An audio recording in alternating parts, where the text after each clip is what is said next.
Bonjour à tous, merci d'être au rendez-vous de la sécurité, Champ de Vision, votre débat sur les sujets d'actualité de votre profession.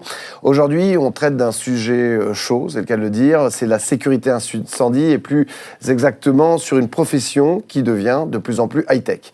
Alors, comme à chaque fois, à mes côtés, bien évidemment, notre expert, Patrick Haas. Bonjour Patrick. Bonjour Alexandre. Merci d'être là. Et sur notre plateau, eh bien, aujourd'hui, on a le plaisir de recevoir Régis Cousin, président de la FFMI, Fédération Française des Métiers de l'Incendie. Bonjour Régis. Bonjour. Merci d'être présent. Vous êtes en face de Guillaume Savornin, directeur du CNPP, Centre National de Prévention et de Protection. Bonjour Guillaume. Bonjour. 3 parties seront développées dans cette émission. Nous débuterons par les progrès récents en termes de matériel, puis on parlera bien évidemment de l'importance de la réglementation, et enfin on conclura sur le futur proche, entre autres avec l'arrivée des GAFA dans la sécurité incendie. Alors messieurs, Expo Protection 2018, salon un peu référence de la prévention et de la gestion des risques, eh bien, a mis l'accent sur la digitalisation, je vais y arriver, de tous les aspects de la prévention des risques, dont la sécurité incendie. Qu'est-ce qu'il en est ressorti en termes de sécurité incendie ? Alors, Expo Protection, effectivement, est le rendez-vous qui a lieu tous les 2 ans. Vous savez, vous avez parlé de profession de sécurité incendie. Ce qu'il faut bien comprendre, c'est qu'il y a des professions avec une thématique partagée qui s'appelle incendie. Et effectivement, qui sont basées sur des savoir-faire fondamentalement différents, de manière des savoir-faire tels que le monde de la mécanique, le monde de l'électronique, qui concourent tout ensemble combinés justement à essayer de limiter l'exposition au risque incendie.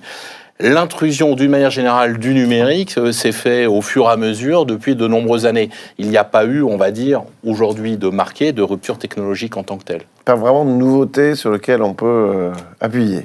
Alors, nouveauté, oui, il y en a, sauf que dans le domaine de la sécurité incendie, et Guillaume Savornin pourra éventuellement le détailler, ça se fait nécessairement avec grande maturité. Nous sommes dans un domaine, nous avons une responsabilité et nous avons cet honneur et cette chance de travailler pour la sécurité des personnes et des biens. Et donc, nécessairement, nous ne pouvons déployer que des solutions éprouvées et qui ont été vérifiées. Et c'est là où, justement, tout le rôle du CNPP prend sa dimension. Alors, Guillaume Savornin. Oui, alors, juste pour revenir sur l'Expo Protection, effectivement, peut-être l'impression, effectivement, qu'on a de plus en plus de digital, peut-être se voit plus dans le domaine de la sûreté, parce qu'il faut rappeler quand même qu'Expo Protection est un salon au service de la gestion des risques et traite aussi des problématiques de sûreté, malveillance, santé, sécurité au travail. Et effectivement, dans ces domaines-là, c'est plus prégnant parce qu'on a l'électronique de sécurité, on a des caméras, etc. Voilà. Alors, pour revenir sur la sécurité incendie, et sur, effectivement, un peu l'innovation des technologies, je compléterai ce que vient de dire Régis en disant que, pour moi, il n'y a pas de disruption dans la sécurité incendie. Il y a des fondamentaux. Ces fondamentaux, ils sont garants de l'efficacité des systèmes de sécurité incendie au moment où on en a besoin. Donc c'est vraiment la particularité. Au jour J, à l'instant T, il faut que les systèmes fonctionnent. Et donc on a un socle, on y reviendra peut-être avec les sujets de réglementation et de normalisation. Donc néanmoins, on a des innovations technologiques, sans aucun doute. dont peut-être je reviendrai plus en détail. J'imagine que vous avez arpenté ce salon. Bien vous sûr. avez dormi sur place 24 sur 24. Exactement. Qu'est-ce qu'on peut faire ressortir à ce niveau-là en étant plus précis? Oui, alors nos deux intervenants ont à la fois tort et raison, si je puis me permettre. Ils ont raison sur le fait qu'il n'y a pas de disruption au niveau du marché. C'est vrai, les nouvelles technologies n'ont pas complètement envahi le marché de la sécurité incendie. Ils ont, à mon avis, un peu tort dans le fait qu'il y a effectivement beaucoup d'innovations. Lesquelles ? Mais qui n'ont pas encore envahi le marché, comme je l'ai dit. Alors, par exemple, il y a les réseaux IP qui intègrent maintenant la sécurité incendie. Mais ça se heurte à des contraintes, on va sûrement en parler après. Il y a, par exemple, les caméras à infrarouge qui peuvent détecter la fumée ou l'incendie. Il y a, par exemple... Alors, moi, je vous propose qu'on rentre dans le détail. Oui, carrément. tout à fait. Donc, les réseaux IP. Oui. Plus exactement. Patrick, peut-être pour resituer pour le téléspectateur ce que c'est ? Oui, alors les réseaux IP, ça veut dire les réseaux Internet. Jusqu'à présent, la sécurité incendie avait son propre réseau dédié. Et il ne pouvait pas communiquer avec, à cause de la réglementation en fait, parce qu'il y a des contraintes fortes. Et donc il ne pouvait pas communiquer avec le reste de la sûreté justement. Là, il y a des expériences qui se rajoutent au système classique. D'accord. Voilà. Allez-y, je vous en prie. Alors, pour revenir donc sur ces innovations, effectivement, si on veut rentrer un petit peu dans le concret, alors nous au CNPP, on est en charge d'évaluer notamment la performance des technologies, des solutions, et notamment celles qui sont innovantes. Donc, je prends deux exemples. Patrick a cité les caméras. Oui. On vient récemment de délivrer un premier certificat sur une caméra vidéo qui permet donc de faire de la détection incendie donc sur la reconnaissance de fumée ou de flamme. Donc on n'est pas donc dans des environnements qui sont des environnements bien spécifiques, souvent dans des environnements industriels avec de grande hauteur, là où la détection incendie traditionnelle ne sera pas forcément opérante de la meilleure façon. Voilà. Donc, en fait, c'est des technologies innovantes, effectivement, mais qui viennent en complément ou qui viennent améliorer la performance de la détection. Donc, au CNPP, on évalue ces produits-là et on les passe au crible, si je puis dire, à la fois des normes. On reviendra peut-être sur la question des normes, parce qu'il y a un socle de normes qui nous permet effectivement d'évaluer ces produits. Et puis sur des fonctionnalités nouvelles, comme les caméras vidéo, puisque c'est donc de faire de la détection incendie avec de la vidéo. Eh bien, on évalue les performances et les exigences spécifiques qu'on va donner à ces produits. Et voilà. Et donc ensuite,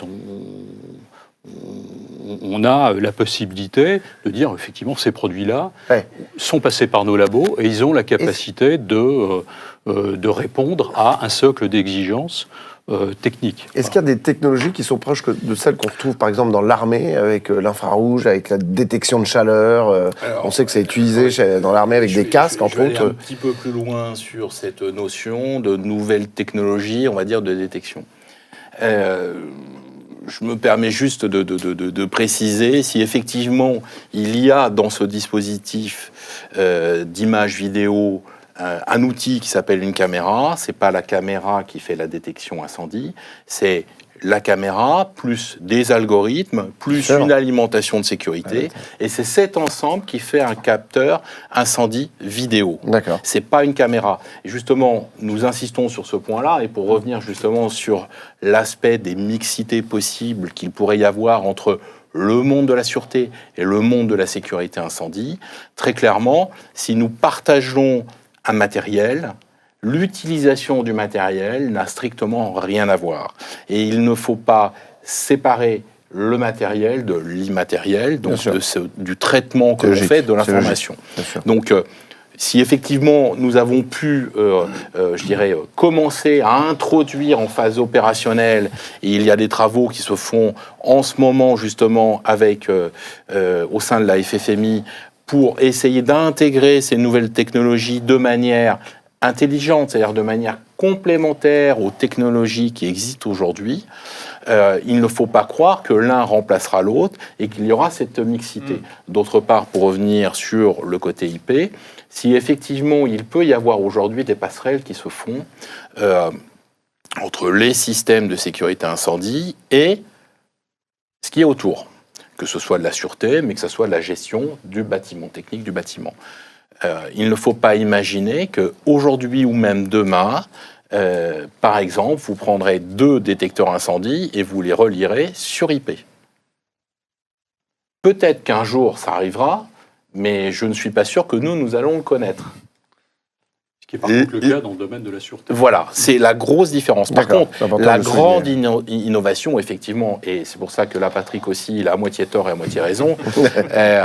Tout le monde est content comme ça. C'est qu'effectivement, je dirais auparavant, il y avait un espèce de splendide isolement du système incendie au sein du bâtiment.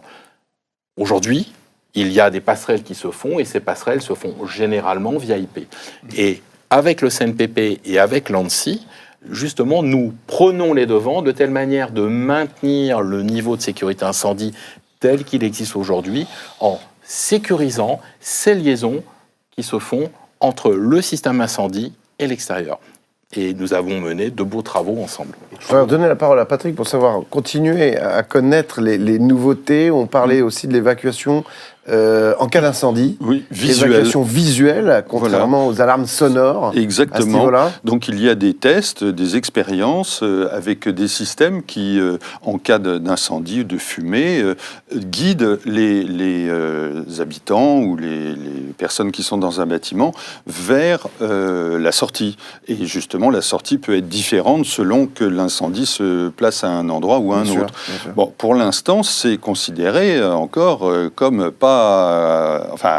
comme étant complémentaire, parce que ce qu'il faut bien comprendre, c'est que tous les matériels et toutes les prestations de sécurité incendie obéissent à des contraintes très différentes de la sûreté. Bien sûr. Et donc, si on emprunte en gros les contraintes de la sûreté, on n'est pas en règle avec la sécurité incendie. Et donc pour l'instant, toutes ces expérimentations sont un petit peu en marge, complémentaires, et n'ont pas pris beaucoup d'ampleur sur le marché, on peut dire. À ce propos, juste, parce que j'avais une question qui m'est venue quand j'ai préparé cette émission, en ce qui concerne les populations, par exemple, à mobilité réduite, sourdes, malentendantes ou malvoyantes, exactement.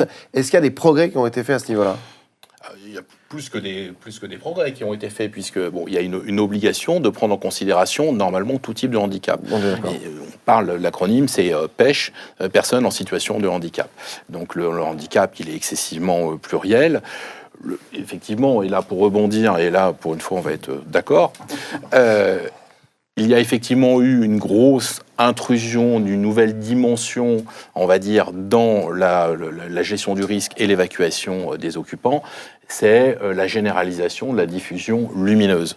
Pendant de très nombreuses années, la diffusion du signal d'évacuation n'était que sonore. Oui.